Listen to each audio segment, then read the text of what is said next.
the time for people that did get here on time, let's get started. If you haven't already worked it out, I'm Creel Price, and I'll be your presenter today, where we'll be covering the middle element, I guess, of the Train Your Entrepreneurial Eye program. So essentially, what we're going to cover, I think I'll do a quick recap of what we covered on the first webinar. And again, apologies for the postponement of this particular webinar. We got a bit mixed up with some of the time frames, so we're finally getting there today. Hopefully that doesn't cause you too much grief. What we're going to cover today is modules 5 to 10, which is essentially the 6 lenses of foresight, and probably, really some of my most unique IP, and some of my most favourite IP really as well. So I'll do my best to give you some takeouts, I guess, you can use in your business. And then we're going to have an opportunity for some final Q&A as well. I'm one of these people that, if you've got questions along the way, more than happy to answer them. Usually webinars are such that they're so much more powerful if I can help you specifically with what you want. And these, when we set these webinars, it was less about me talking and more about mentoring your specific questions about each of the modules. However, based on our experience of last time we did this, most people are a bit afraid to actually ask any questions, so I just keep droning on until you get rid of me. So up to you, whichever way you want to run it, it's for you. So so feel free to ask as many questions as you want throughout, or save them to the end. I recommend either, it's probably best just to send me a chat message. You'll see down the bottom of your control panel, there's a little type message here, or a chat icon. So if you hit the chat icon, for instance, I'm just going to send you one, everyone, a chat message. This is where you send me a message. So you should have just received a message from me. Likewise, you can send it to me at any stage. So feel free to do that, please. Thank you, Robin. You're on the job already. Okay, guys. So let's kick it off now with a little bit of a recap, I guess, of really what we covered last time. And we went back to basics and essentially said, okay, what is this one thing to win at the game of business that the Train Your Entrepreneurial Eye program is all about? Well, essentially it's about this term that I've coined called decisionship, which is, for me, the thing that entrepreneurs need to get more than anything else to achieve success. And so what is decisionship? It's this ability to make faster, better informed decisions without the angst. Okay, and the whole program is really about exactly that. So how do you train someone in decisionship? Well, for me, it's all about this concept of training your entrepreneurial eye to look at issues and opportunities like a master entrepreneur would look, in order to be able to make better decisions. And in order to do that, we've developed a thing called the entrepreneurial eye model. And there's 3 steps. The define step, which is all about how do we actually make sure we're asking the right question, because a lot of entrepreneurs sometimes just rush straight into solution mode without realizing that maybe they're answering the wrong question. The assess stage, which is where we train you on your foresight, insight, and hindsight. And then lastly, the decide stage, which, just because you made a decision, I don't think it stops there. You need to make sure that you actually implement a decision and then review your decision later down the track. So last webinar, we actually covered these 3 steps of the process in a fair bit of detail. And then today, what we're going to cover is really a lot more around the assess stage, which will start off with how do you, well, to tell you the truth, we're not going to work on the decision bank or how we work on your insight. What we are going to cover is how do we actually do your 6 lenses of foresight. Okay, so that's what we're going to be, this ring right around the edge of the entrepreneurial eye model. That's really what we're going to be working on.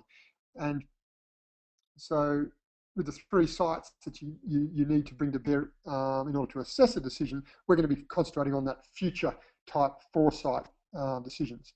And of those 6 lenses of foresight, 3 of them are relating to the entrepreneur themselves. Okay, and that's the philosophy lens, the passion lens, and the proficiency lens. So proficiency is all about your own skills, the passion lens is about your own motivations, and the philosophy lens is about your own beliefs. On the other side of the model there are the 3 lenses that concern the business. And that's about the prototype, which is about the business model, the progress, which is about the business stage, and the plan, which is about the business plan, which is a little obvious. The reason why I think it's so important to get that distinction between the entrepreneur and the business is in the corporate world, generally we make decisions that benefit only the business. We don't need to take into consideration the owner, because the owner is synonymous with shareholders, which is synonymous with the business. Well, in this instance, in a smaller or medium enterprise, you do need to think about the entrepreneur as much as you think about the business. Okay, so how do we do that? Well, in order to make it easier to navigate your way through the 6 lenses of foresight, I've created a focus for you, which is this, down the left-hand column there, which we've just ran through. There's a mindset, which is, like a, I guess, a character, if you think about. So someone that's, when we're focusing on the passion lens, we'll think about the sailor, or when we're thinking about the philosophy lens, we'll look at the gardener. And then we'll look at the personality of someone. So someone that is good at gardening they're more like the caretaker, if you will. And we'll get into that in a little bit more detail in a minute. And then lastly, and really most importantly, why do we do these 6 lenses of foresight? Well, it's to get really clear on these 6 outcomes: the end game, the values, your job role, the vision, magic, metric, and priorities. Because if you do some pre-work in each of these areas, making decisions is going to be so much faster. Okay, so it's a little bit like that stitch in 9 saves time, which Mum used to say that to me when I was a kid all the time, and I never really got what she meant. But essentially it means that you do a little bit of effort now, and it will save a huge amount of time in the future. And that's really what we're doing with the 6 lenses of foresight. Okay, because by doing that work, you'll be able to make decisions in an instant that normally would have taken you a lot longer. Okay, so let's get started with the first lens, which is the passion lens. So the personality or the mindset of the passion lens is that of the sailor. Okay, and the first thing that I like to get clear with entrepreneurs around the passion lens is first of all, are you an entrepreneur or a business owner? Okay, people that aren't already in business, they might be looking at, okay, should they be an employee, or should they be a serial entrepreneur? But for me, the biggest distinction to think about is, are you an entrepreneur or a business owner? The main distinction there is a business owner is someone that starts their business and they'd like to build something that's worth money, but a big motivation is the income that they're generating, because they think they're going to have this business for maybe 10, 20, 30, or even 50 years. Okay, they don't see themselves building up and selling it. Maybe they're going to give it to their kids, or maybe when they retire they might sell it then, but they're not what you might call an entrepreneur that's starting a business with the specific aim of trying to exit it. Okay, so that's the distinction there. And I'll go through a little bit of a task that you can go through yourselves, but I think that's a pretty important distinction. Okay, that you actually work out whether you're an entrepreneur or business owner. Next, when you've worked out that side of things, that will help frame how you go about getting your end game. Because if you remember, this passion lens is all about your end games. So your end game is the amount of income or equity you're trying to generate from your business. Okay, so if you're an entrepreneur, maybe the equity stake is much bigger. If you're a serial entrepreneur, someone that's always starting and selling businesses, well, income is not a big issue for you. You've made enough money. It's all about how you always increase this value. Okay, and then on the other spectrum, you've got lifestyle and legacy. Some people want to make a huge amount of money so they can buy a big house or a big car, whereas other people want to make a huge amount of money because they want to leave a legacy to their kids or to their community or to their country or to the world. And there's no right or wrong. It's okay to want to have big houses, or it's okay to want to focus a lot of your time and attention on creating a legacy, like I guess Bill Gates has with a lot of his wealth in recent times, or probably Warren Buffett, it might even be a better example. But you need to work it out. What's the end game that you want? Is it that you want to build up and sell your business for a certain amount of value? Okay, or get your business stage where it's throwing off $250,000 a year. You need to be really clear about what you're trying to gain from it. So that's pretty much the passion outcome that we're trying to get. If we be so brave during a live webinar and I log on to the Decisionship website, we can do a little tool together that helps frame it up for you. Excuse me, the internet might be a little slow as we've got both the webinar and the internet running. Let's see how we go anyway. Okay, and we'll go to the dashboard here. So hopefully some of you guys have been through at least some of the Train Your Entrepreneurial Eye program. So this might be a bit of a revision for you. Others, this might be totally new ground. So so let me know if I'm, or if you've got any questions, even better, that someone that's been through it and didn't get something or need maybe a distinction. So we're doing the passion lens of foresight, so let's come in here. But the tool that I wanted to talk to you about that, that the passion lens is all about is this occupation questionnaire. So you can actually start to do a questionnaire to work out whether you're a business owner or an entrepreneur, or if you're a serial entrepreneur, or maybe it should be an employee. So do you own your own business? Well, most of you guys do. Do you charge for your time? Well, if you do, you're probably going to be self-employed. But hopefully most of you are in the sorts of businesses that don't charge for your time, which means you're going to be more of a business owner or entrepreneur, so you don't charge for your time. Do you aim to exit your business within 5 years? Well, if that's no, you're probably a business owner. But let's click yes, and I'll go to our next stage. And do you plan to start more than one business? If we said yes, we would probably be a serial entrepreneur. But in this instance, most of us are probably going to be an entrepreneur of some description. Okay, so it's a pretty simple questionnaire to go through, but those 5 questions really need to be asked. Okay, so and one of the other tasks that I think is pretty handy to do when it comes to the passion lens is remembering why you got into business in the first place. It's so easy, I think, to get lost in the busyness of business that you forget why you got into business in the first place. Okay, so Robin, you were asking what page of the booklet is this. Unfortunately, I'm over here in San Francisco. I don't have a booklet in front of me. I actually use the website. So, but it should be fairly well ordered. The book that starts at the passion lens and goes all the way through the plan lens. So, I'm sure you should be able to find it. You've got it. No problem. Thank you. Okay. So, if there's any questions for the passion lens, let me know. But just there's lots of work and exercise and stuff you can do with this, but really, simply put, stick down what your end game is. My end game initially was to build my business up to $100 million, so I could exit it through a share market listing. I got to over the $100 million, though I didn't actually manage to float on the share market. I ended up selling it through a private equity buyout. Okay, but still, that's the power of goals. When you set something, we did it pretty much within the time frame we said we're going to do it, and we did it within 10% of the value that we're actually going to do it. Unfortunately for us, it was a little bit more. Okay, so Graham just mentioned that the page on the manual is page 51 for those who've missed that. So if we now move on to the next lens on the Train Your Entrepreneurial Eye program, this foresight concept, still working on the entrepreneur themselves, is the concept of the prototype lens. And this is something I'm very passionate about, because when we first started our business with just $5,000 each in capital, we didn't really have much money to spend on fancy technology or even expensive employees. Really, the only thing that we could hang our hats on was this amazing staff culture that we really wanted to build. And it all stemmed from some work we did in the early days to really get really clear on our values. Okay, so I want to spend a little bit of time now to help you understand not only why values are important, but how you might go about developing them. And then once you've got them clear, how you can express them in your brand and your culture. Okay, so the first thing I think is to get really clear on you as an individual. Okay, you don't want to copy other people. Just because Google's all about different coloured lounges and funky stuff and having lots of young people around doesn't mean that that's your unique personality. So you need to think, how can I be as unconventional as possible up to the stage where I'm not alienating the people that are my target market?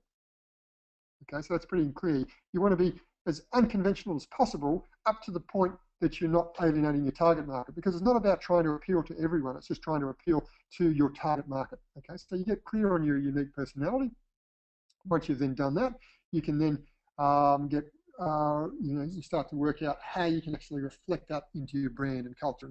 In the program, there's some exercises for you to do that. But let's just go through now about the discovering the values tool. I think this is one of the most helpful tools on the Train Your Entrepreneurial Eye program, because particularly if you're developing something with your staff, I think it's very handy to do something that's quite visual. This is exactly the exercise that we did using a set of cards when we did it with our business probably 15 years ago. So there's 100 pictures, or no, what is there, 48 pictures here, really a deck of cards, and your job is to go through and pick the pictures that you think really symbolize your business. So I might pick this little chap jumping the cliff. I like that one.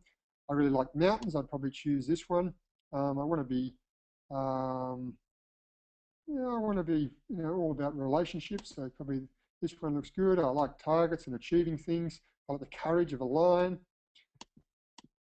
What else do we like here? And really want a business to be global. So we'll then hit proceed, and they're the photos that we've selected. But for me, values are not about having huge amounts of things. 3 to 8 are ideal. Probably 6 for me is probably a little bit too many. So I'll think about which ones of these are similar. Well, these top 2 are pretty similar. I might go with the mountain there. I like the relationships. Courage in the mountain's probably similar. Global's good. And I like the targets. They're the ones that I might choose. And then I'll sit down and go, what does a mountain mean? It's sort of all about goals. And the word that says that is go get it. Maybe a value. This is all about relationships. What is that? What's a word that or 2 words that I might be able to sum up this image? Could be what we had in our business. It actually was valued relationships. And then the global side of things might be, so what would global be is be big or go home, maybe. You can see I'm just making these up as I go. And then what this target sort of means is achieve, or always achieve, maybe is a good way to. And that could be as simple, but if you had 5 people in your staff come up with these things, you can start to see the commonality, and you can then edit these as and when you need it. But that's really the main thing that you're trying to achieve with the values driver. Okay, so if we come back here, that's what the philosophy lens is all about. You think, okay, if I'm only a small business, is it relevant for me to do that? If I might be a 1-person business or a 5-person business, is it relevant?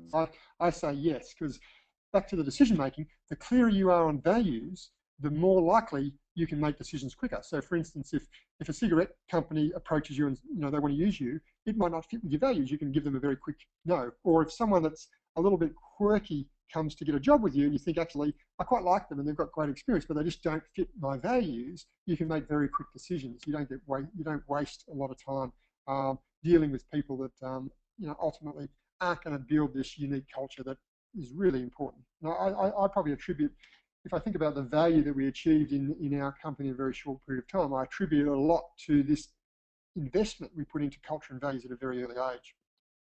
So what is the last of the lenses focusing on us as an individual? Well, for me, that's the proficiency lens, okay? And it's all about the movie producer mindset. If you think about movie producers, they're great at really bringing all of the skillful people together. They'll get the directors that are going to manage this thing. They're going to get the actors. They're going to get the makeup artists and the CGI people and the funders and whatever it is all together. Okay, so that's what the movie producer does. Well, your job as an entrepreneur is exactly the same. You need to actually be the coordinator that's actually going to bring all this stuff together. So you need to be good at both left brain thinking stuff and right brain thinking stuff. I'm not going to really explain that. I think those concepts are done to death in the personal development world these days. But similarly, you need to be good at the big picture, and you need to be good at the tiny detail. Whereas if you come into the corporate world, you can probably get away with, if you're an accountant, a financial controller, say for instance in a big corporate, you might be fine at being big picture and left brain. But as a business owner, you really need to be good at, or at least have each of these covered. So it brings up 16 proficiencies that can really be grouped into methodology things, execution things, imagination things, and relationship things. So there's in the Train Your Entrepreneurial Eye program, there's a proficiency checklist that you can actually go through to work out which ones are your strengths, which ones are your weaknesses, and which ones are your, really all the other ones, which are improvement areas. So my advice is, your weaknesses, don't try and improve them. There was a quote by Jack Handy that said, someone who's trying to, I haven't quite got it on hand with me, but it's, if you're trying to improve your weaknesses, I hate to tell you, but it's another weakness. And I think that's very true in business. You can spend a lot of time trying to improve things that you just absolutely hate and you're not very good at. Delegate those to other people, or really change your business model so you're not reliant on that skill. But the strengths, reinforce, and then all the other ones are learning commitments. So it's my belief that each quarter you should do some kind of learning commitment. So again, in the Train Your Entrepreneurial Eye program, if we come back here, let me just do this for a minute. Module 7 is the Proficiency Lens. It looks like it's going a little bit slow there. There's a proficiency. Doesn't even look like it's happening. I was at a conference on 3D printing just the other day actually, and a guy was doing a demonstration of a 3D printer on stage, and it actually completely turned up a lot of goo, which I think is Murphy's Law when he's trying to do something. So I might skip that bit up. Needless to say that if you've already done it or you should do it, I think is this each quarter think about one of these skills that you're trying to work on, and come up with something that you're going to concentrate on. So, for instance, if I'm going to try and work on analytical skills, I might make sure that I actually do some Excel analysis of my financials rather than just producing my financials each month. I'll sit down and go, okay, what are some ratios I might be able to look at? And I might go and get some help from an accountant to help along with that. And it's pretty surprising how quickly you can get up to speed in one of these skills by getting some advice from other people, or doing an online course, or reading a book, or even doing a search on the internet. But don't try and improve everything immediately. Pick one thing each quarter and really reinforce it. And the other thing I like to do with proficiencies is declare it to your peers and your mentors and your staff, and saying, this month I really need to improve my planning, so if you can keep me accountable to that, that would be really excellent. Okay. What have we got next? Well, probably my favorite lens is the progress lens. And it's all about the mountaineer mindset. Okay, so if you think about a mountaineer, their job is not just to get to the top, it's to get to the top and down safely. And because most of my time is spent probably training entrepreneurs rather than business owners, for me, the 6 or the 8 steps rather is all about setting the vision, doing the apprenticeship. That apprenticeship might be working for someone else, or it might be working in a small business, or it might be even the business you're in currently might be, in fact, your apprenticeship business. Then it's about doing the startup, and everyone loves the excitement, the thrill of opportunity in the startup, but it's not long before you hit the hard yards where things get a little bit tough. And then it's about cracking your business model in the foundation. And once you crack the business model, similar to climbing a mountain, it's not a smooth path to the top of the mountain. And likewise, I think business is the same. You might find that if you're still in the foundation, you really haven't cracked that business model. It could take a while, but once you get it, it's amazing how quick that expansion can happen. We went from being a $5 million business to a $100 million business in the space of an amount of years. And when you get that business model right, magic stuff can happen. Next is the succession, and how you start to realize that the business has grown out of you, or you've grown out of the business. It's time to hand over to a management team, and then finally we get the exit. Okay, so this is a traditional path that an entrepreneur will go from start to finish, and ideally, I'd like to see you do that within 7 years. We talked in our last webinar about the entrepreneur's curse. The reason why 7 years was quite important, I think, is so you don't turn your business into a conglomerate of half-finished ideas like I did for a while. Because once the entrepreneur's curse kicks in, you really want to start changing your business and innovating all the time, when in fact, what might be better is just concentrating on the knitting.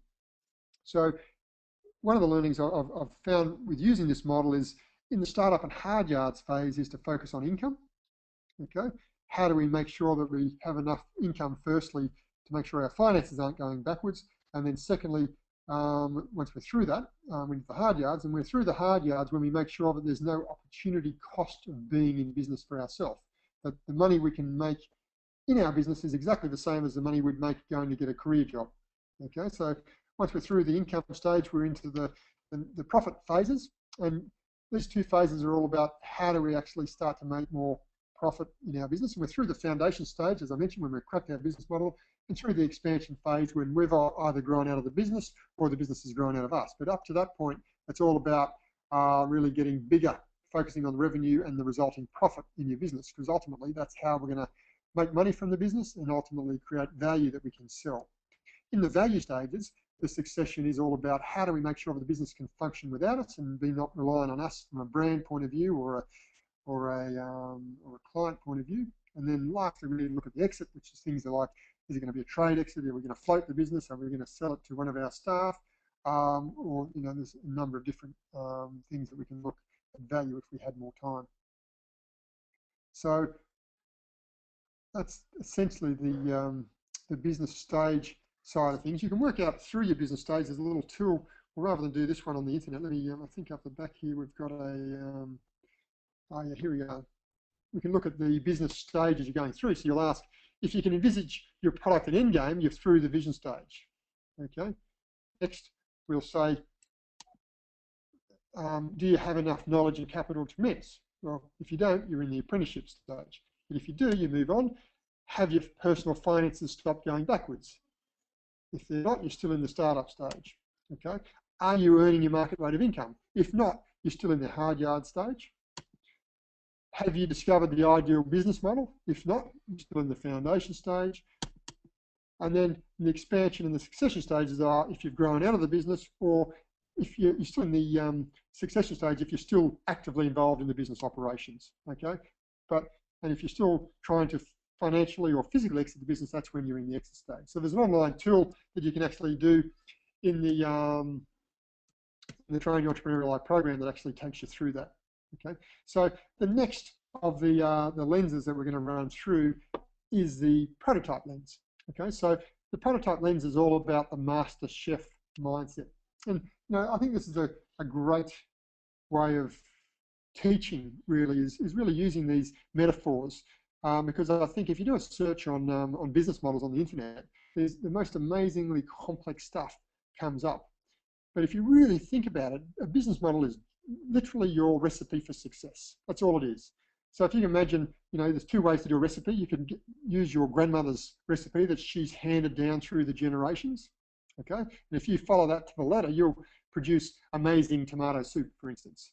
Or the entrepreneurial way of cooking is looking what you've got in the fridge, what resources you have, and start throwing some stuff together. You know, you might put a bit of this and a bit of that and some spice and some chili sauce, and before you know it, you've authored your own recipe that you can then hand down through the generations. Okay, so that the business model is exactly the same as that. When next month when we go to the Branson Centre for Entrepreneurship in South Africa, and we take them up to a game park and we start to teach this Train Your Entrepreneurial Eye program in a very, I guess, earthy way, using tools rather than a lot of theory, we will do a master chef competition over an open fire. Okay, and it really teaches them how important these three elements are. Firstly, the sales element.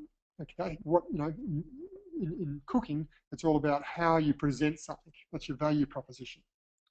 The operations is things like, okay, how did you actually, what's your recipe and how you're going to cook it over and over again so you get the same outcome every time.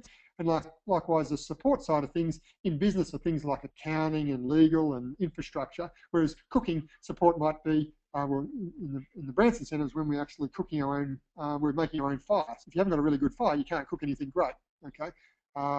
And in business, I think it's a little bit similar to that also.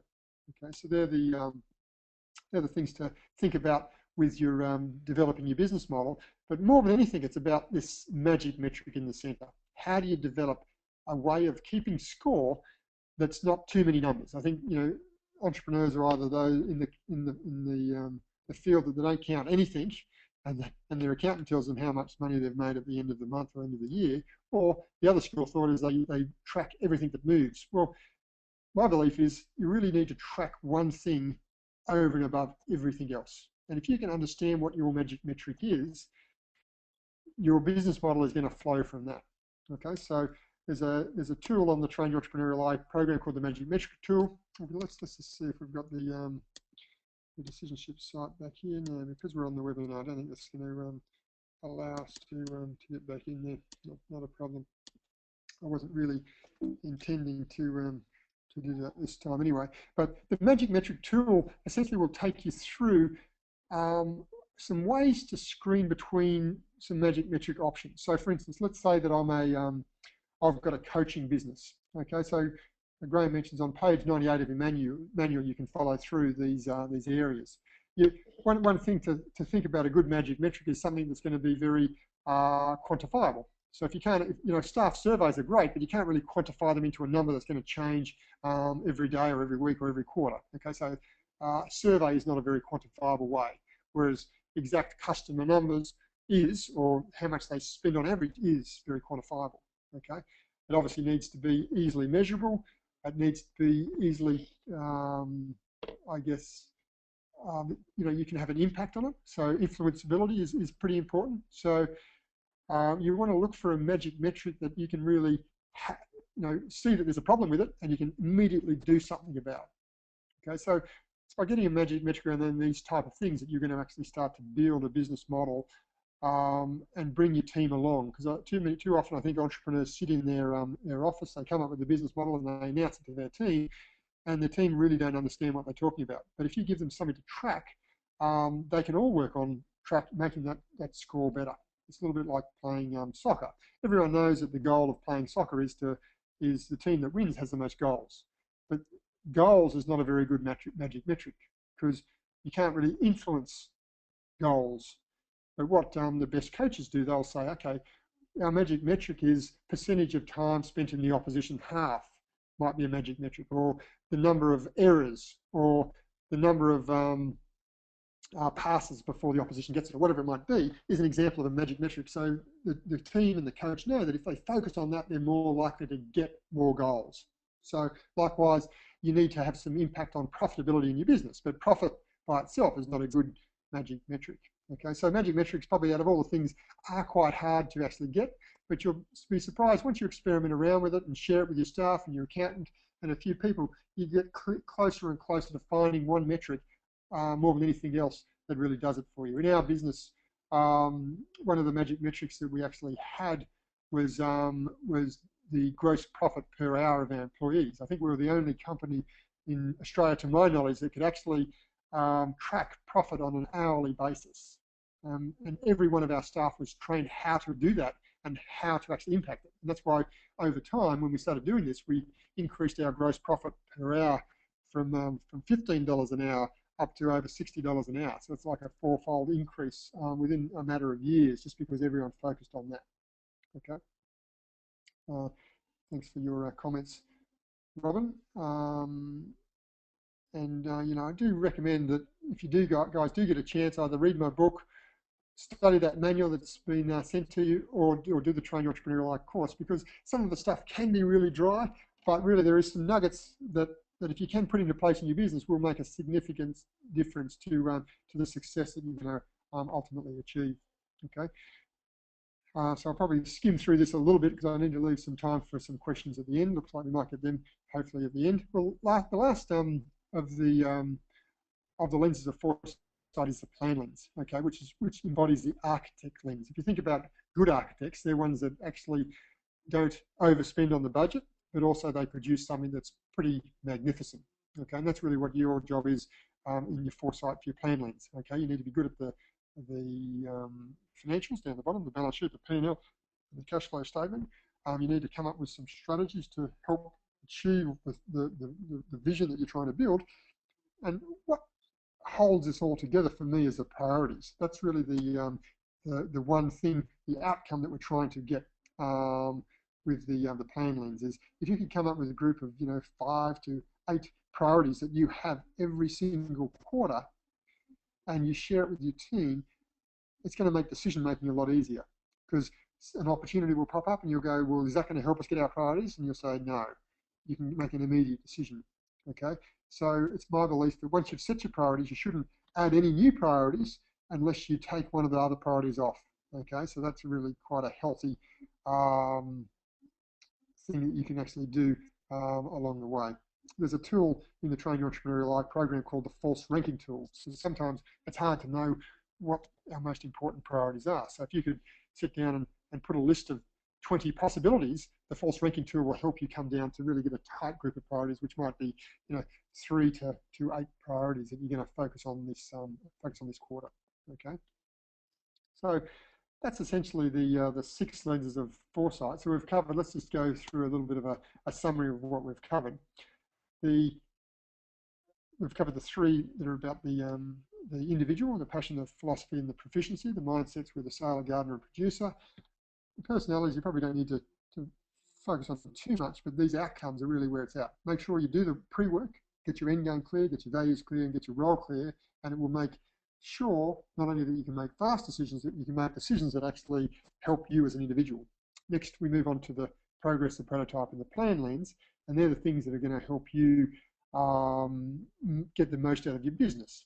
And the outcomes we're looking here there for the getting clear on our vision, which is in the progress stage, getting clear on our magic metric, which is that business model component, and lastly, getting clear on the priorities that I mentioned before. That's pretty much a pretty clear overview of the 6 lenses of foresight. There's an app that goes with the Train Your Entrepreneurial Eye program. If you actually do some of the pre-work in the app, every time you make a decision, you can actually use the app to actually bring that knowledge to bear, because unless you're really overt with your values like we were as a company, it's sometimes easy to think, okay, what were my values again? Whereas if you've got a tool that's just right at your fingertips, you can actually make sure that you do think about all of these things, 6 things every time you make a decision. And it sounds a bit laborious, but literally you can do that in 30 seconds, quicker than your mind can do it. Okay, so they're the, Graham said he's happy to unmute you, anyone who'd like to, rather than type a question in, if you actually want to ask me a specific question, because guys, I don't want to rehash too much of the program. That's what the program's for, or what the manual's for.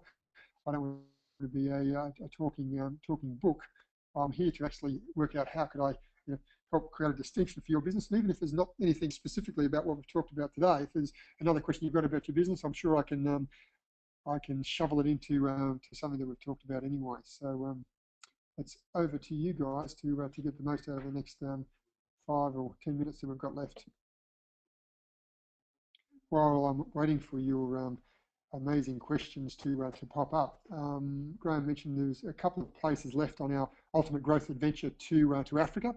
Essentially, the trip to Africa is this is the 4th year we've done it. We take 15 mostly underprivileged Branson entrepreneurs that Richard helps fund over there in South Africa, and we match them with 15 Westerners from Australia, people from all different walks of life, people, $30 million entrepreneurs to coaches to people that have just started their business.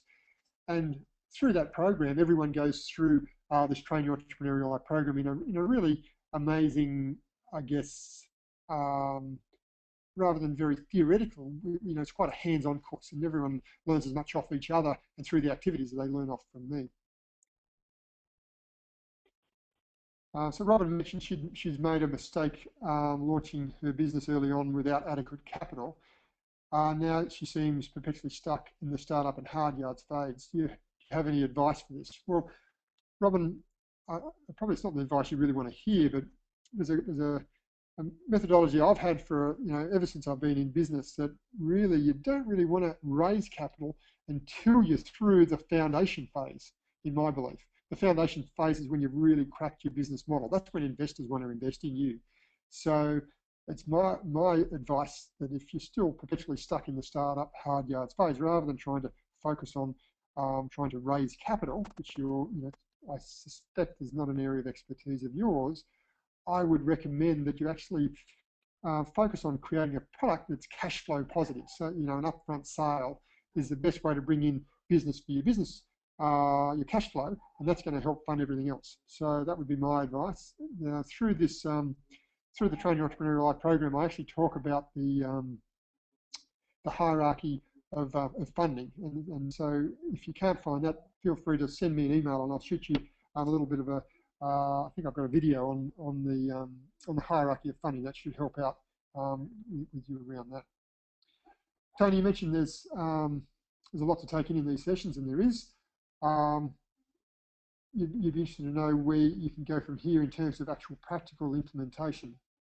Well, there's some coaches that we have that are accredited in decisionship. Some of those guys, I'm sure, would be more than happy to put their hand up to help. Tell us where you are and your interests, and we can match you with one of those coaches that we have on board. I think ultimately the best way to actually to put some of this IP into place is start making some decisions. So you can find maybe a peer that helps out to do that, or you can find, as I mentioned, a mentor or a coach would be probably the best way to have some practical implementation around that. Tony, you also mentioned that it'd be good to know about how you built your business up so quickly. I think, we mentioned just a minute ago about the 8 phases of business growth through the progress lens. I think the best way to actually build your business up quickly is, for instance, if you were asking me, could I walk from Sydney to Brisbane? I think that, that sounds like a pretty big ask. It's like 1,000 kilometres, and you think, gee, it's gonna wear my shoes out. But if you break it down and say, sure, I want to walk to Brisbane, but the first step I've got to walk from Sydney CBD to the outskirts, maybe Hornsby. It's in a bite-sized piece, and I think, okay, what's the key factor that's going to get me to Hornsby? I need a good support team. I need to keep fluids up, that sort of stuff. Well, business is exactly the same. You need to split it down into some discrete elements, and once you split it down into those discrete elements, you can then start to work out what are the success factors at each element. Okay. Likewise, you can either do the module on the progress lens, or I've got a white paper on what the success factors you need to focus on at each of those 8 stages. So I think that would probably be something, Tony, that might help out. I can't give you the panacea. Some people take 20 years to build business quick. Some people do it fast like we did. But ultimately, if this business program is all about teaching the guy to fish, not to actually give him the fish. So I'd need to know a lot more about your business specifically to work out how that would work for you. So Robin, you asked, is there another capital raise? So yeah, maybe not. You've cracked the business model design, but you can't implement it without funds. Okay. That doesn't mean it's a bad business model, but it's a bad business model for your stage of business. So maybe put that one on ice and then create a new business model that is going to be cash flow positive, that can maybe help fund this other business model. And we did that time and time again in our business. That's how when we started our business with $5,000 each in capital, we didn't get another capital injection until we sold our business 10 years later. Okay, and the reason we were able to do that is some businesses weren't as cash flow positive as others, but we made sure that we I guess had businesses that brought in those upfront sales. It was so crucial, I think, because it wasn't for want of trying to raise money. We spent a lot of time trying to raise money, but we could never do it at the value that we wanted to. And I think most entrepreneurs I speak to, unfortunately, hit at a similar point of view, or even other entrepreneurs that do raise money too early find that they gave too much away or ended up with an investor that they're stuck with. Okay, so hopefully that's answered your questions. If there's no other questions, I'll probably sign off there, other than to say foresight is all about, as simple as foresight is thinking about the future. I'm thinking about a decision today. What impact will it have on me and on my business in the future? That's really all you're trying to answer. Graham mentioned he's going to send out an email regarding session 3 in the next week or so. So let him know if you've got any questions, and I'm happy to answer those offline as well. So thanks for your time today. I think we're pretty much right on 3/4 an hour. So unfortunately, we didn't have too much interaction, but it was definitely better than last webinar. So thanks for that, guys. See you later.